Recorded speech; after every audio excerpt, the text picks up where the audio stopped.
What's up?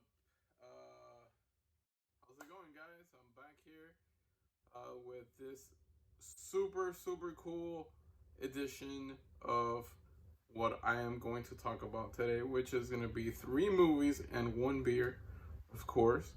And this time around, the beer of choice is from Miami, Florida, and it's called Vice IPA from the Miami Brewing Company, which was established in 2011.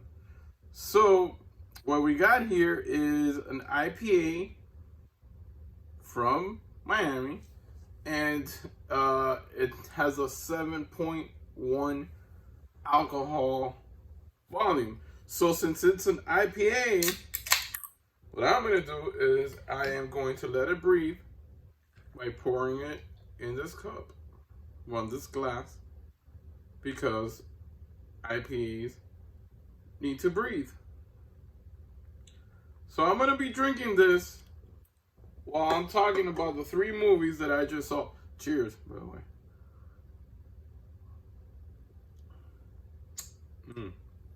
Okay. It's a little tough. Let's see if it gets any better. Anyways, so since I got this trilogy here, it's not a trilogy, but it's three movies that came out for TV. So these movies are all, it's called Televised Terror Volume 1 from the one and the only Vinegar Syndrome. These three movies came out at their time for only TV. So they never made it to the movie theaters. It's, straight on TV. So they actually never, I don't think they ever even got a DVD release or yet alone a Blu-ray, but now finally Vinegar Syndrome got the rights to it and they released it on this awesome box set, which is really cool. The box set, the art is really cool. You can tell it has that part, the spine is cool, and this is really cool. Anywhere you look at it, So you open it up, and on this side it says, "Please stand by," and on this side is, "I am watching you." And it's really cool because it has those colors, like like it's fuzzing out on the television. It's very thoughtful, very cool. So we got three movies here. One of them is called "Are You in the House Alone?" The other one is called "Calendar Girl Murders," and the other one is "Child in the Night." Now, I did sit down on the same day to see all three movies, and I'll tell you my opinion of all three movies. Anyways, so the first one I saw was Calendar Girls. Well, Calendar Girl Murders, and it's basically the story about this killer that's going around killing nude models, and it was pretty good. I mean, it was released in 1984, and I believe it aired in I read this. It aired on ABC, 1984 on ABC. And to be honest with you, it was really good, and it's actually a very young Sharon Stone's in it, which surprised me. I didn't know she was going to be in it, and I thought that was really cool. Now, this movie, it has a lot of mystery. You don't know who the killer is, and then once you find out who the killer is, then you're like, oh shit. And so, it has a pretty good twist at the end. But it was good. I liked it. I loved this his character, Tom Skerritt, which he's a great actor. He was in MASH. He was Dallas in Alien. He was also Viper in the movie Top Gun. So he's done a lot of pretty cool, important roles. But I don't know. I think, in my opinion, he should have been a bigger actor, and he should have done so much more than what he did.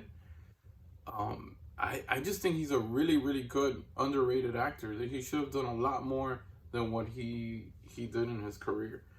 But that's just my personal opinion. I think, you know, watching this movie, man, this guy's a really, really good actor. He carried the movie really well.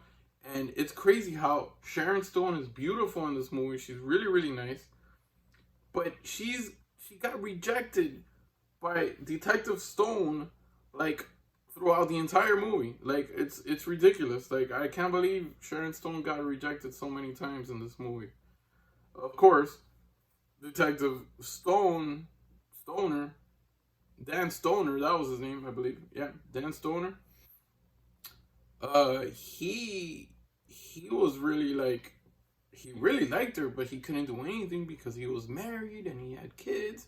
So it was kind of a crazy drama. I see this movie coming out in Lifetime. It was one of those drama movies from Lifetime and all that stuff. But, you know, it had a little twist, a little kind of like horror vibe to it. So I guess it fits in with the Vinegar Syndrome world. So it's a little bit obscured and all that stuff. But yeah, I mean, I thought it was really, really good.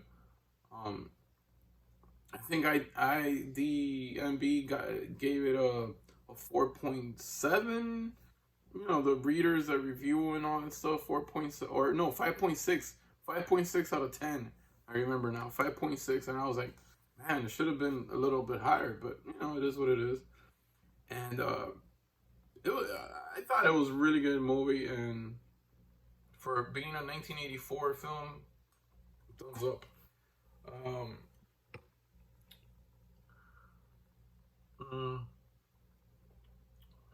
Tell you the beer, this IPA Vice, it's a little bitter. Let me tell you, it has like kind of like metallic taste, but you know,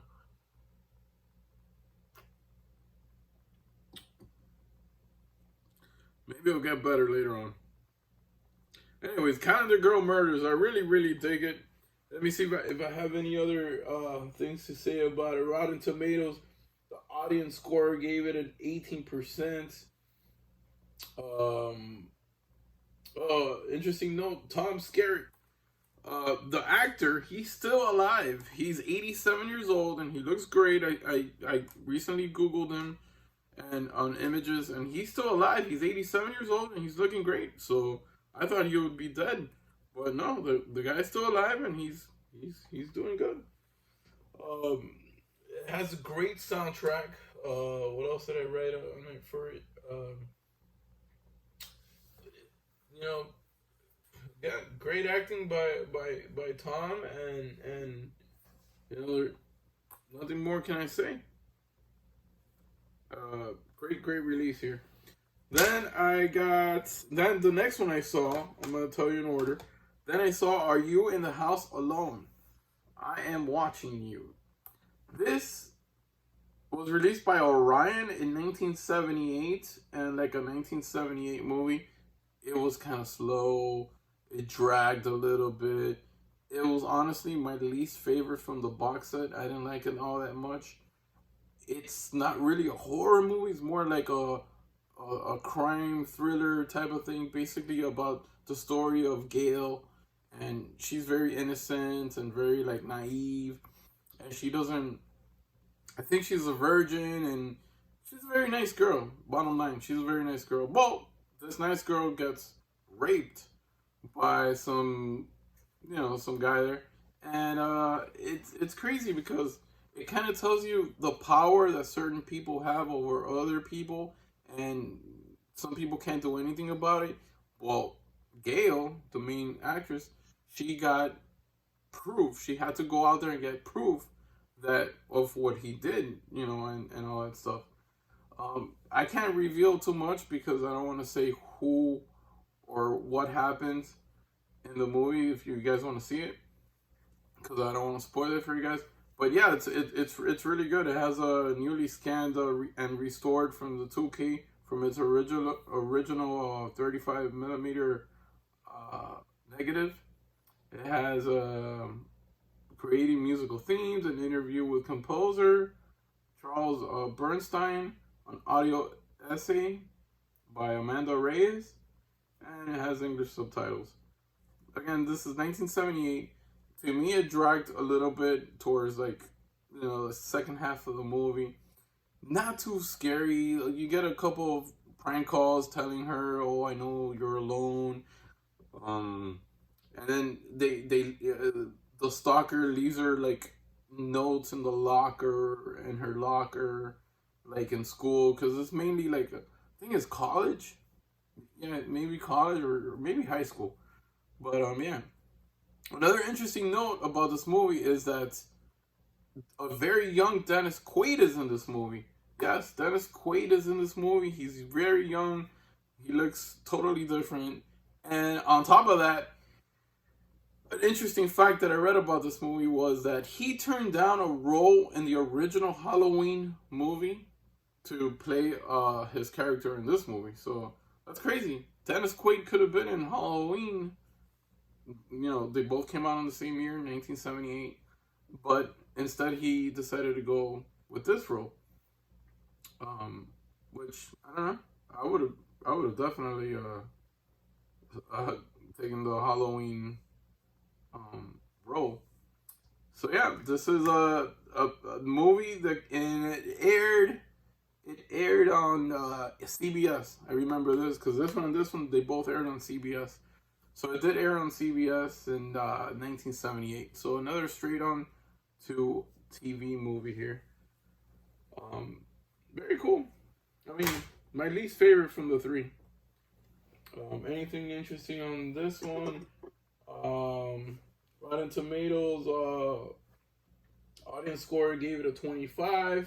IMDb gave it a 5.6.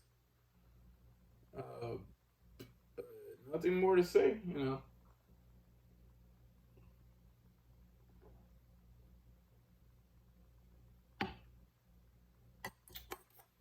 Guys, the beer's not getting any better. I'm not a big fan of this one. Anyways, then the third movie I saw here is called Child in the Night. And if you can't tell by the picture who this is, I'll tell you. This is an 8-year-old boy, Elijah Wood. Elijah Wood, wow, what a performance in this movie. This is probably my favorite from all three movies that I saw here, from Vinegar Syndrome, from the Televised Terror, Volume 1. Definitely a really, really, really good movie. Basically the story about Elijah Wood's character. I forgot his name right now. The boy. Luke. Luke was his name. So Luke witnesses his father getting murdered by this guy with a hook. And then, of course, an 8-year-old boy seeing that, he gets traumatized and he goes crazy. And finally, Tom Skerritt, again, he's in this movie. The guy, the same guy from Calendar Girl Murder. He's the detective involved in this case. So he calls the psychologist, which is a doctor. I forgot her name. I can't remember her name, but she helps the boy into like talking and saying who is the one that killed his father. But it's very hard for Elijah Wood to to say it. He's only 8 years old, and it's kind of hard for him to like say it. So he kind of like fantasizes about Peter Pan and Captain Hook, and he kind of like goes around it. And she goes back, and she doesn't run. She's retired from kids issues and stuff, so she doesn't really want to do this case. But she got involved, and the kid really, really likes her, and the kid kind of sees like a mother figure in her. So it's kind of crazy. And then, bottom line, the ending is very, very good. It has a really good twist. You will never find out who. I mean, you're gonna find out who the killer is, but going through the movie, it came out as a big surprise. I was like, holy shit! Oh my god, I can't believe it was this guy. But yeah, it was really, really cool. And to see a very young, I believe this is Elijah Wood's first movie. I'm not 100% sure, but he was very, very young. His performance was outstanding, as it is in every movie he's made. He's a really good actor. And yeah, so this guy in the raincoat, he's a killer with a hook, and it's up to my boy over here, Tom Skerritt, to find out who the killer is. So this is my favorite one out of all of them. And then of course the inside, they're all like this, so I'm not even gonna show everything. I'm not gonna show them all because they're all the same. They have the please stand by. Let me see. I'll show you. See, it has that please stand by. Nothing special, but it's it's pretty cool. It's a cool concept to release these movies that are only for TV, only made for TV. They're not too crazy because since they're made for TV, there's not that much gore or blood or none of that stuff. So yeah, these are the 3 movies that I saw, and honestly, this was definitely my favorite. This was my second favorite, and this was my least favorite. Which it wasn't bad. It wasn't a bad movie. It was kind of slow, and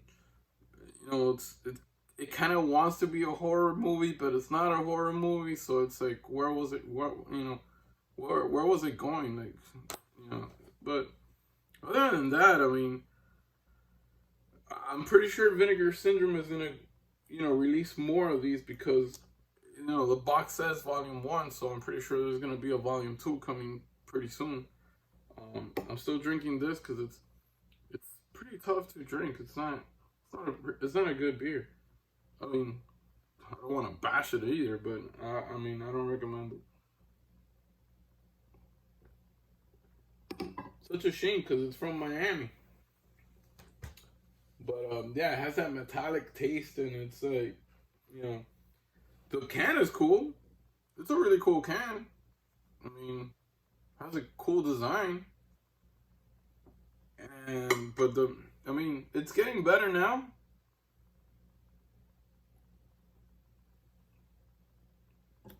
But the initial part of it was really like, oof, like super bitter, super something wrong with this beer type of thing.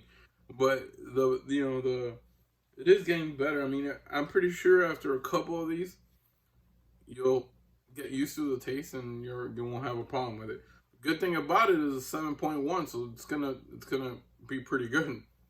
It's gonna hit you pretty good. I hope you guys enjoyed this video.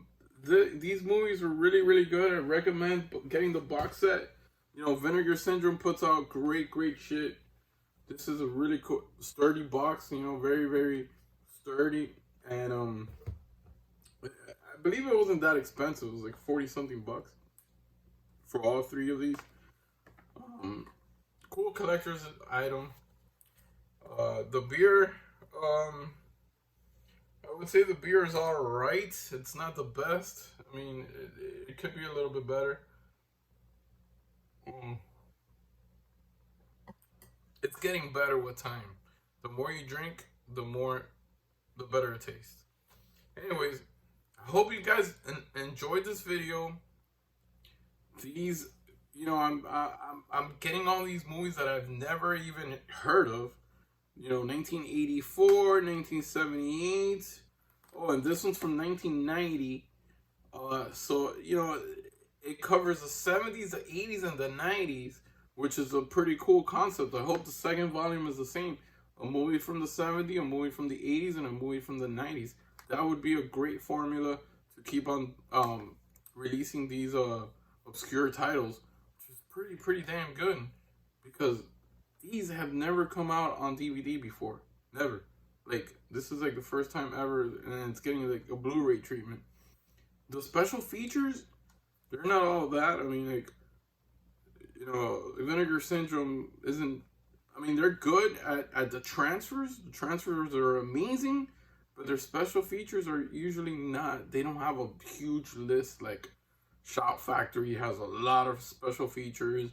Arrow Video packs their Blu-rays with special features, but Vinegar Syndrome, they kind of take it slow on special features. I don't know all the releases, but most of them. But yeah, this is a really good set. I recommend the entire set. 2 out of the 3 movies are really, really good. The other one is pretty good. It's not that bad, but I personally didn't like it that much. And the beer is okay, so if you guys want to try it, it's called Vice IPA from Miami. And I hope you guys enjoy your night. I'm off. I'm gonna go keep on drinking, and I'll see you guys next time. Bye.